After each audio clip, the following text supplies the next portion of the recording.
ঘর, আর সেদিন গিয়ে দেখি সেই ঘর অন্ধকার। আজ তুমি আমি দুজনে এসে দেখি লোহার মণ্ডপ লাগছে জলিবার। তাই তো বলি, তুমি বিবাহর পর তোমার রূপে এই মণ্ডপখানা জ্বলতেছে। না না প্রিয়তম, আজ তুমি আমাকে মিথ্যা কথা বলছো প্রিয়তম। আর যদি আমার রূপেই লাগছে জলিবারে, আজ তোমার সঙ্গে আমার একটি ছোট্ট একটি পরীক্ষা হয়ে যায়। কি বলছো? তাই ঠিকই, আসলে আসতে না আসতে পরীক্ষা হয়ে যাবে। তাই তো প্রিয়তম। আজ তুমি একদিকে দাঁড়াবে আর আমি একদিকে দাঁড়াবো, দেখি এই লোহার বাসের ঘর তার উপরে লাগছে জলিবারে। ঠিক আছে, তাই হবে। তাই হবে প্রিয়তম।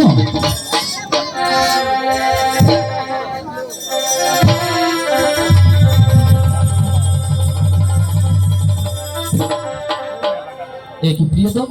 না, সে তো তোমার রূপে। কি বলছো? আমি তাই তো তো। বলছি তোমার রূপেই জ্বলছি। না প্রিয়তম, তাহলে তুমি আমাকে মিথ্যা কথা বললে কেন?